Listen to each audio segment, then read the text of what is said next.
Respected esteemed faculty, Dr. Ravi Kirti M. Sir, respected senior delegates, respected senior colleagues, and my dear friends. Sir, am I audible to you? Yeah, you're audible. Yeah. At the outset, I welcome you all for this monthly series, guest lecture series from the Department of Geriatric Medicine and Association of Physicians of India, Bijapur chapter, Bijapur branch. Very good afternoon to all of you. So I, Dr. Anand Ambli, on the behalf of BLD Deemed University, Shri B.A. Patil Medical College Hospital and Research Center, I thank Dr. Ravi Kirti sir for being with us, and also we have Dr. Rajesh Honudgi sir, who is the Vice President of API Karnataka chapter, and my dear students, colleagues from all over Karnataka who have joined here. I welcome you again. Our Honorable Vice Chancellor sir, Dr. M.S. Biradar, beloved Principal Dr. Arvind Patil sir has conveyed their best wishes for this program. We here at the Geriatric Clinic, which was started way back in 2007, in our constant endeavor, we are creating awareness regarding geriatric medicine among the residents of postgraduate students of medicine as well as undergraduate students. In continuity of this, today's program is arranged to create awareness regarding the common medical problems in older people. Today, we have distinguished faculty, Dr. Ravi Kirti M. from Bengaluru. He is presently Director, Internal Medicine, Kaveri Hospital and V2K Hospital Clinic at Bengaluru. He is also a governing body member of Association of Physicians of India from 2020 to 2023. He was the Joint Secretary of Indian College of Physicians for the year 2018 and 19.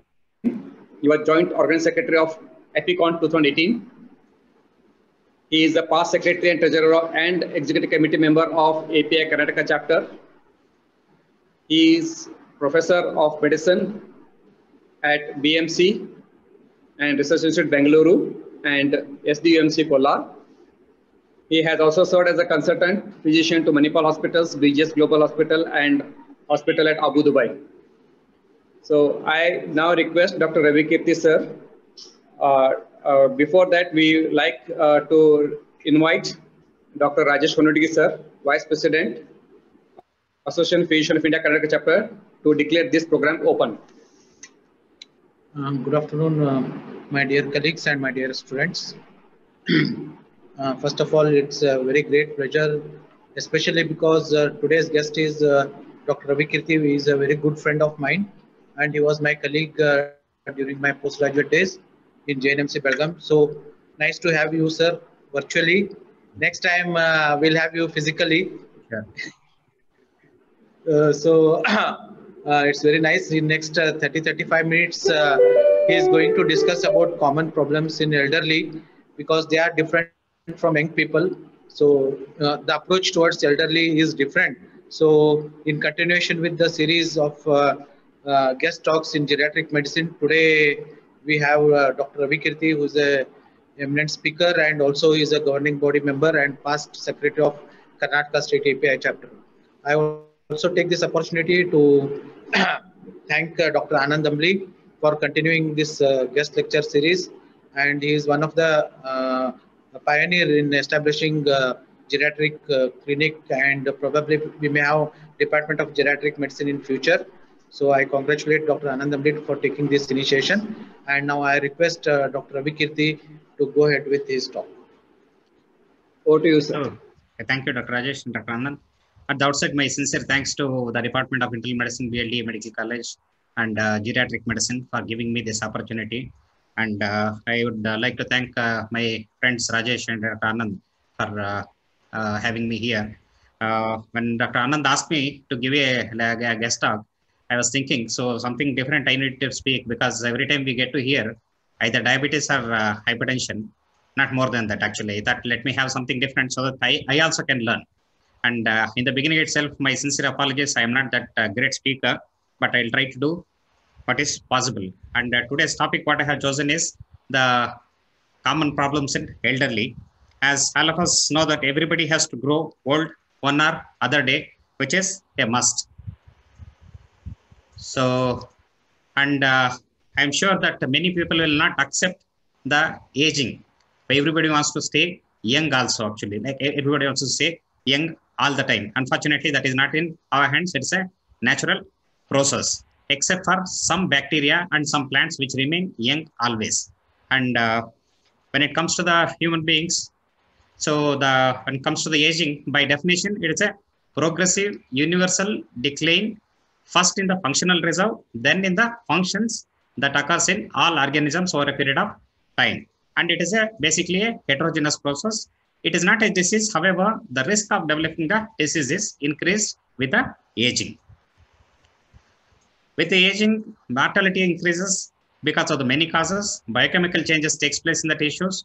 It reduces the physiological capacity. It reduces the ability to adapt to the environment, increases the susceptibility to the disease, and the rate of aging is affected by genes, lifestyle, and environment. That is why if you start the good healthy lifestyle in the beginning itself, we can delay the process of the aging and maintain a good healthy lifestyle during the advanced age also. With a normal aging, these are the some changes that we can expect. That is, the height reduces by 5 centimeters by 75 years, and body fat increases. Lean body mass has come down, and it also reduces the body water content. It increases the dry skin, and also it increases the stiffness due to reduced water content in the tendons and ligaments, and also reduces the remodeling. With the aging, the brain weight comes down by 20%, and blood flow to the brain also comes down. It slows the processing time and reduces the renal mass by 25 to 30% by the age of 80, and reduces the lung elastic capacity. And we tend to use the elderly tend to use the abdominal muscles, which usually we don't use in an adult age group, where we basically depend on the thoracic muscles for the respiration. So with the aging, swallowing also is less coordinated. It reduces the absorption of almost all the vitamin, food, and minerals. It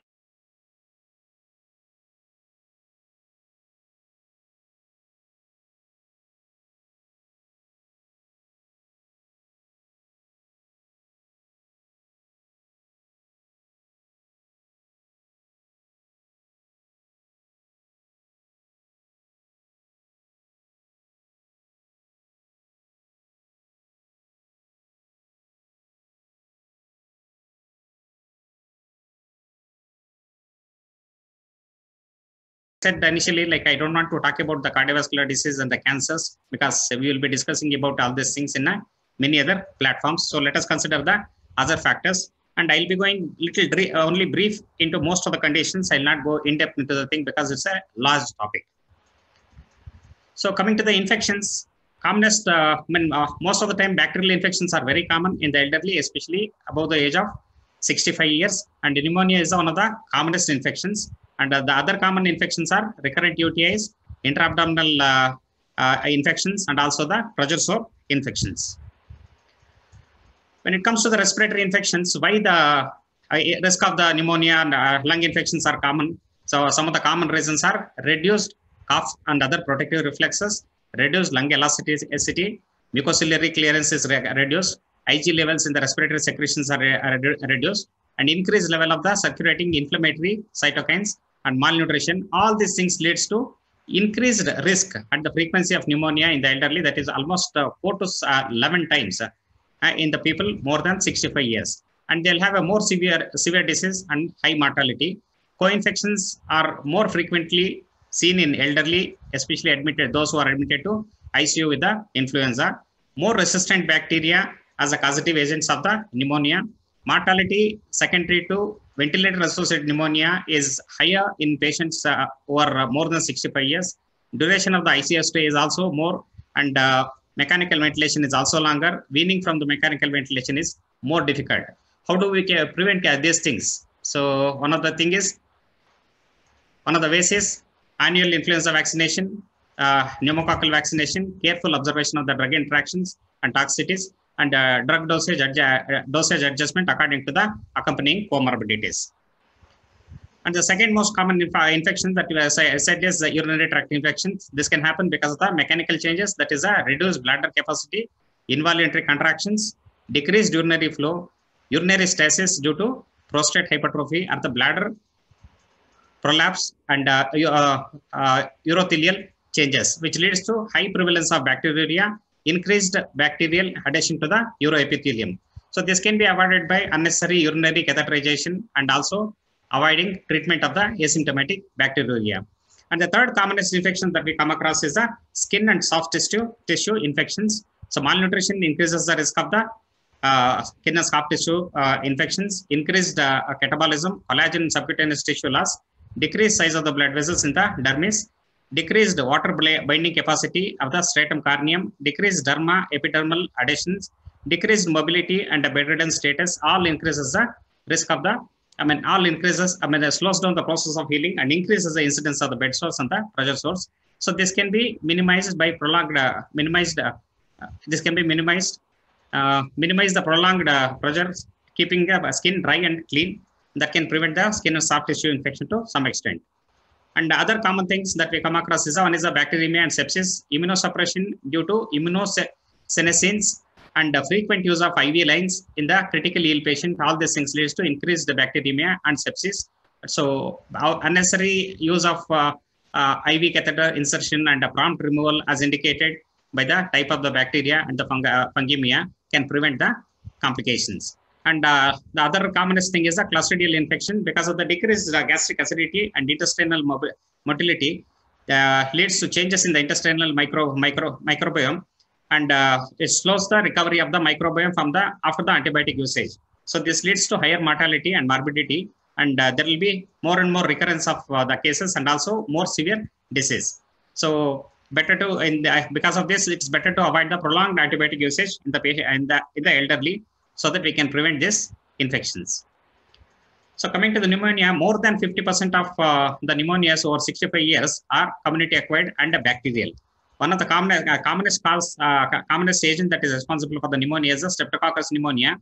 And in the setting of the COPD, we have the commonest organisms seen are Haemophilus influenza, Moraxella catarrhalis, and Legionella pneumonia. So we do come across Chlamydophila pneumonia and viruses including influenza, rhinovirus, and human metapneumovirus that can be detected.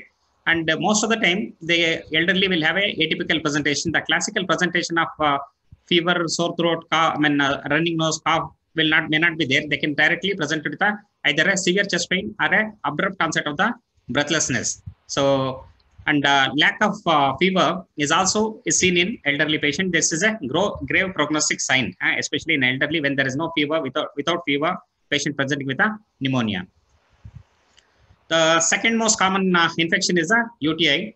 So normally in 5 to 10% of the women aged above 65 years, asymptomatic bacteriuria is seen, and more than 5% of the men also asymptomatic bacteriuria is seen. So elderly patients may have urinary source of infection in almost up to 30% of the cases. And E. coli is usually the most commonest infectious agent, followed by Candida, Enterococcus, and Pseudomonas aeruginosa. Urinary catheter colonization frequently occurs after the hospitalization. Thus, the urine sample should always be obtained after replacing the urinary catheter. So coming to the next topic after the infections is the delirium and dementia. Dementia, as we know, it's a syndrome of progressive decline in which multiple intellectual abilities deteriorate, causing both cognitive and functional impairment. Delirium is a state of acute confusion. So it is important to differentiate between the delirium and dementia, as both have got a different prognosis. So and dementia is a state of chronic confusion. So both dementia and delirium are characterized by disorientation, memory impairment, paranoia, hallucinations, emotional lability, and a disturbed sleep-wake cycle, or the reversal of the sleep-wake cycle. So as I said, delirium is acute in onset. They'll have an impaired attention and also have an altered level of the consciousness. So what is the role of a physician when it comes to the dementia? So the main goal of the care of the patient with the dementia is to improve the cognitive and the physical functioning The key goal is to identify and treat the reversible causes of the cognitive impairment, such as infections, electrolyte abnormalities, vitamin deficiencies, thyroid disease, substance abuse, medication, and the psychiatric illness. So let us consider the few conditions which are responsible for the delirium. The one of the most commonest that we come across in day-to-day clinical setup is a hyponatremia. So hyponatremia is defined as a plasma sodium of less than 135 millimoles. Its prevalence is estimated to be around 18 to 23.3% in the elderly population, according to some studies. So it's basically caused by mainly caused by the drugs, and more frequently the thiazides and antidepressants, and also the syndrome of inappropriate ADH secretion, and also the endocrinopathies. So phenothiazines, butorphanons, benzodiazepines, mirtazapine, and antidepressants are the main causes of this hyponatremia. The female gender, low body mass index, low baseline serum sodium, concomitant non-psychiatric medication use, especially the diuretics, NSAIDs, proton pump inhibitors, AC inhibitors, as well as the presence of heart failure, malignancy, liver disease, and adrenal insufficiency. All these things increase the risk of the hyponatremia. Carbamazepine and oxcarbazepine are the most commonest anti-epileptic drugs that are responsible for hyponatremia. In fact, the studies have shown that valproic acid, phenytoin, topiramate have a high risk of being hospitalization with the hyponatremia. And secondary adrenal insufficiency is one of the frequently overlooked cause of the endocrinal cause of the hyponatremia. Diabetes also causes hypovolemic hyponatremia. Other common, uncommon thing that we see is something called as T-toast syndrome that occurs in elderly individuals with a low GFR who follow a diet poor in salt and protein, but drink a large amount of the water. So there is a low distal delivery of the filtrate and increased water reabsorption due to the low rate of the osmosis excretion. So let's coming to the other commonest cause of delirium, that is a hyperosmolar hyperglycemic coma. So we all will be discussing about, most of the time we'll be discussing about diabetic ketoacidosis, but we always tend to neglect this hyperosmolar coma in many of the cases. So the studies have shown that average age of the patients with a hyperosmolar hyperglycemic state is almost 60 years. Any living situation or a comorbidity that prevents adequate hydration, including, for example, the immobility, advanced stage, debility, dementia, agitation, impaired thirst response, restricted access to water, and restrained use place in these patients at the increased risk of developing the hyperosmolar status. So the diagnosis is usually made by the plasma, estimation of the plasma glucose level of more than 600 milligram per deciliter. Usually they'll have more than 600 milligram of blood sugar, and effective serum osmolality of more than 320, and a profound dehydration almost up to average of 9 liters, and serum pH should be more than 7.3, and bicarbonate concentrations are more than 15. They can have a small ketonuria, but absent to low ketonemia. So they can also have a altered state of consciousness. The main goals of the treatment in this hyperosmolar state is as follows. We have to vigorously rehydrate the patient while maintaining the electrolyte homeostasis, to correct the hyperglycemia, to treat the underlying disease, to monitor and assist the cardiovascular, pulmonary, renal, and the central nervous system functions. So the next commonest thing that we see in the elderly is depression. One of the commonest common in the elderly patient in a primary care setting, that is almost the incidence is almost 17 to 37%. In a hospitalized patient, it may be up to 25%. Patient often deny the depression mode. They will have a sleep disturbances, reduced appetite, weight loss, withdrawal, anxiousness, and more common with the dementia patients. The next common condition that we come across is osteoporosis, low bone density with a increased susceptibility to the fractures, and asymptomatic until the fracture starts occurring. They'll be asymptomatic until the fractures start occurring. Initially can affect the vertebral bodies, distal radius, proximal femur, and pelvis. And 1/3 of the woman will have at least one vertebral fracture. The major risk factors are female sex, elderly age, estrogen deficiency, white or Asian race, inactivity, and slight stature, smoking, alcohol, chronic steroid abuse or anticonvulsant usage, inadequate calcium intake, reduced sun exposure, liver disease, and hypothyroidism are the risk factors. So some steps towards the prevention, that is the regular weight bearing exercises that anybody needs to continue. And daily calcium in 1200 milligrams are required, and vitamin D 2000 international units daily, and smoking cessation, medical therapy in those with a low bone mineral density who are at the high risk of developing the osteoporosis, and taking care of the fall prevention. And prevention ideally always starts in the childhood.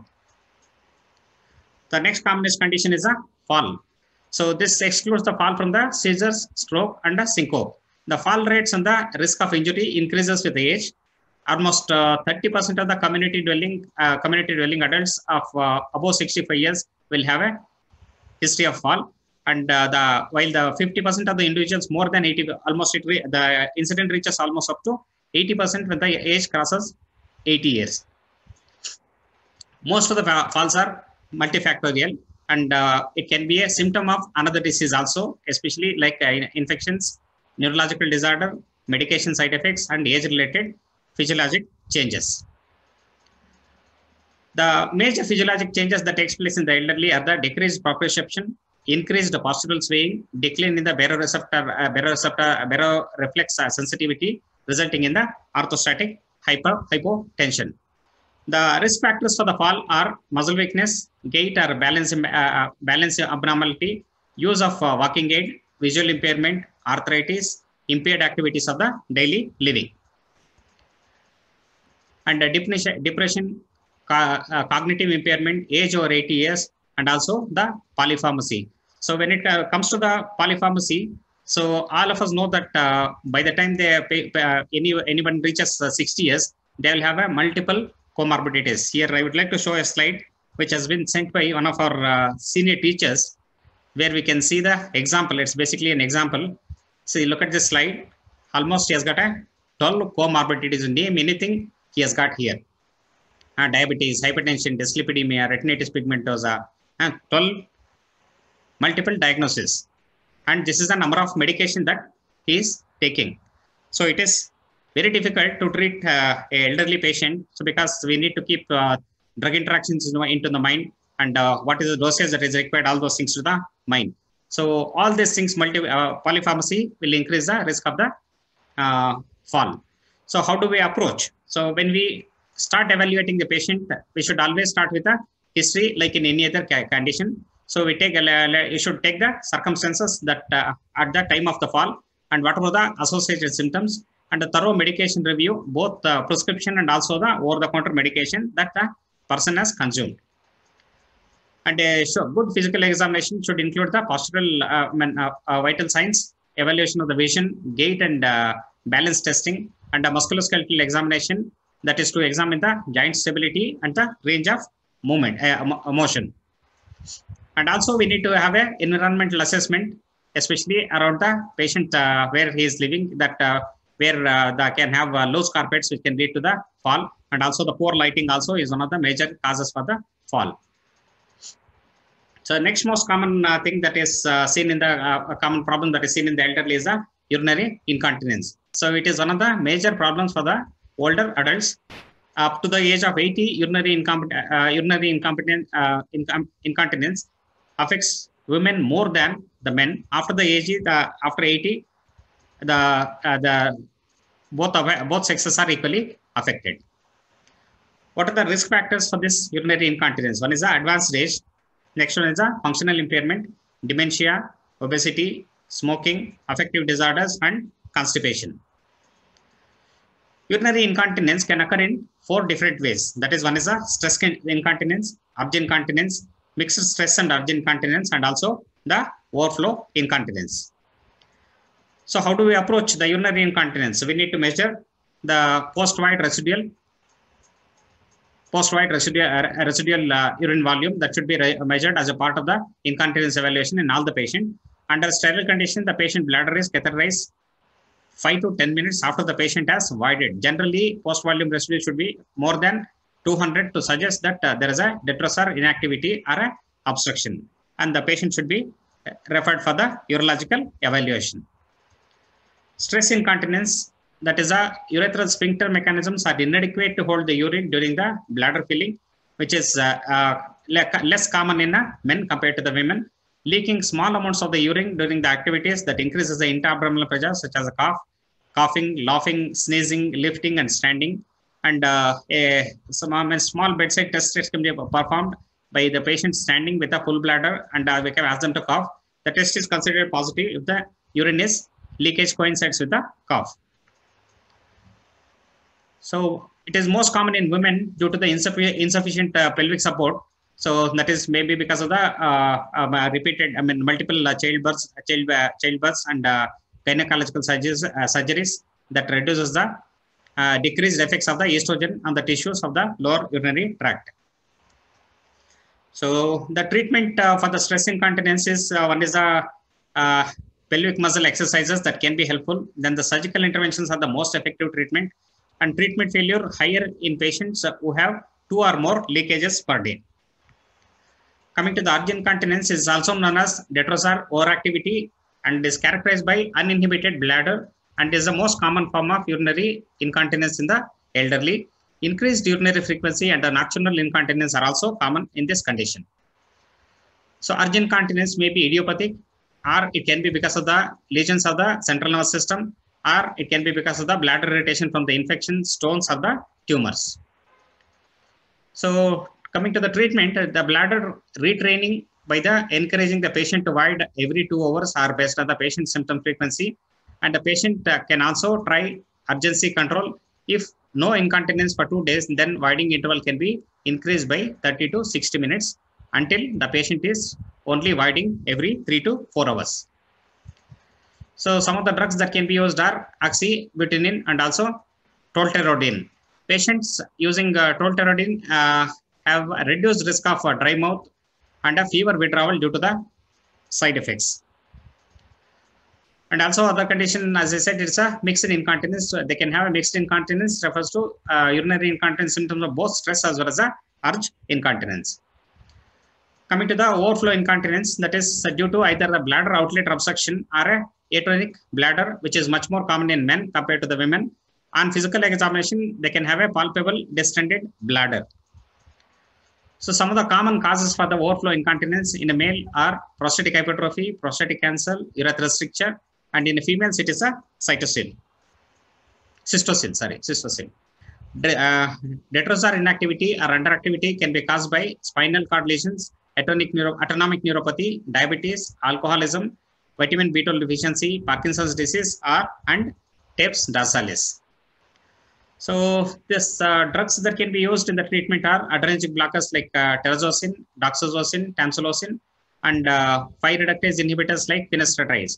Diagnosis of functional incontinence can be done in individuals who have urinary incontinence and have either cognitive or a functional impairment, which limit their ability to use the toilet themselves.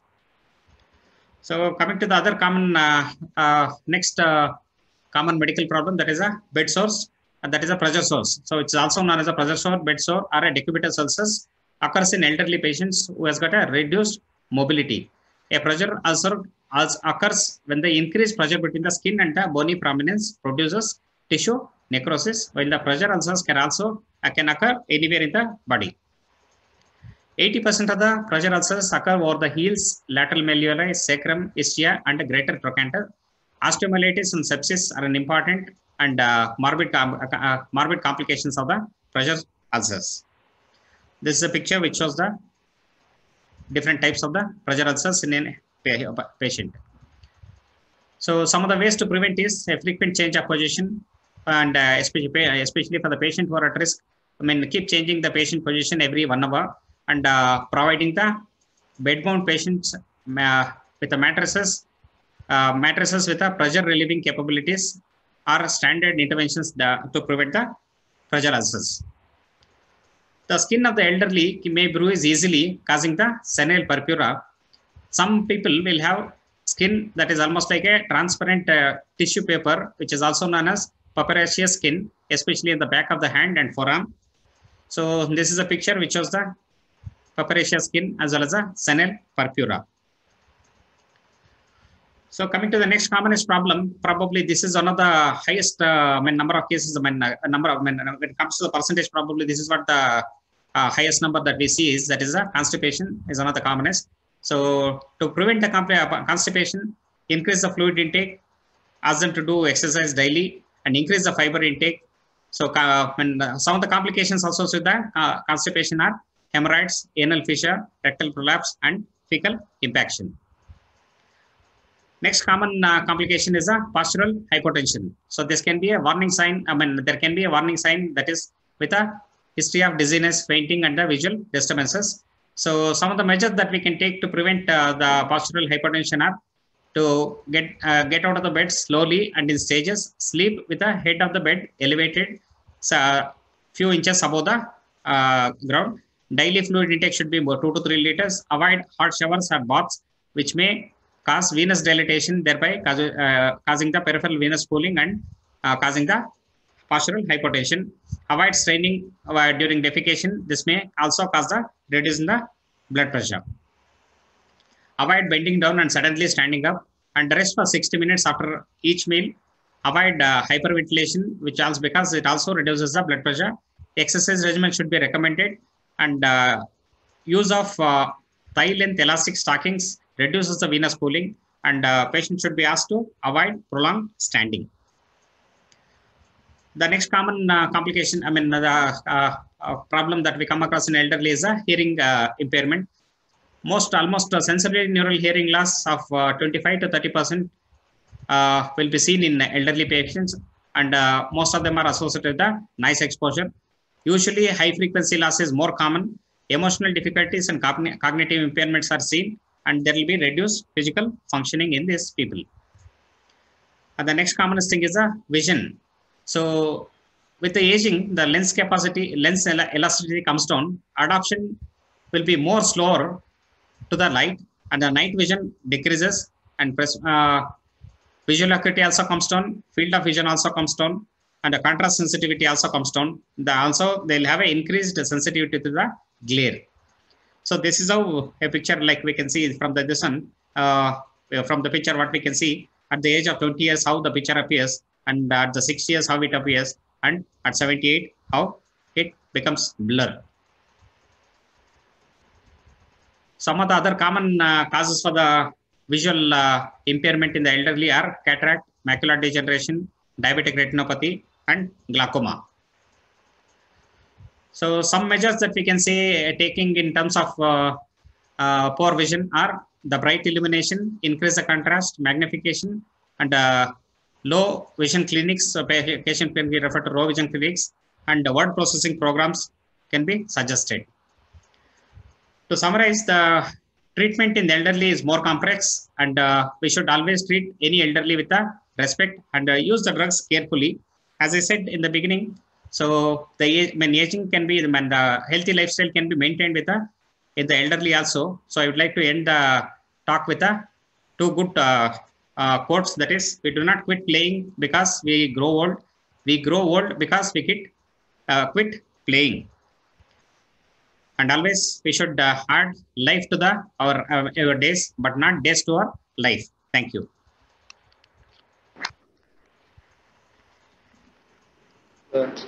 Thank you very much, sir. This was an precise description of common medical problems. You have included the pathogenesis, clinical features, and management, what we call as end-to-end of all the common medical problems in the older people. That was very precise and most helpful to our residents who are participating in this program. Now, this program is open for question and answer session. Any questions anybody has? Yes, any of the, so we have around 26 residents here from medicine department who are offline. And any questions from anybody?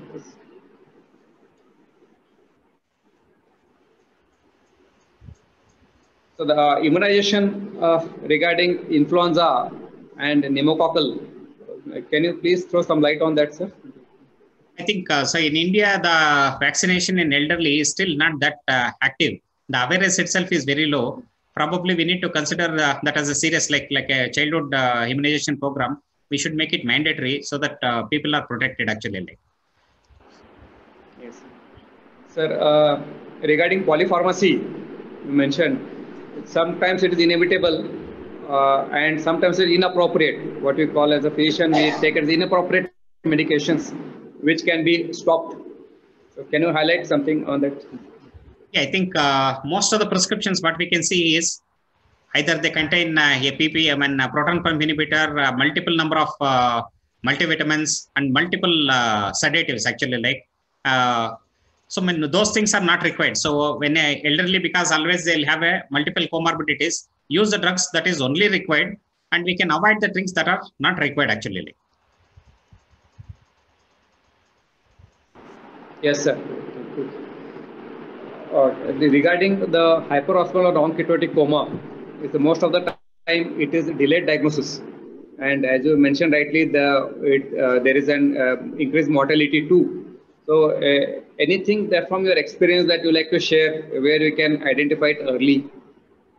I think see any person who comes with especially with a history or without a history, elderly person who comes with a altered sensorium or coma, first thing we have to do the blood sugars and make sure anywhere when the blood sugar is higher, we should always consider this as one of the possibilities. Instead of thinking only diabetic ketoacidosis, this also should be considered in the diagnosis, because the treatment is going to be entirely different, and we can save the patient almost 100% of the time. Yes. Thank you very much, sir.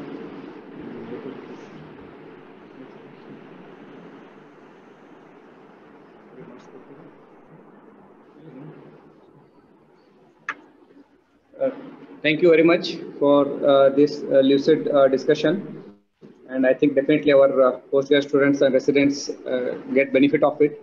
You have covered very diligently the commonest medical issues that we come across in older people. I now request Dr. Vonnegut sir to give a presidential remarks.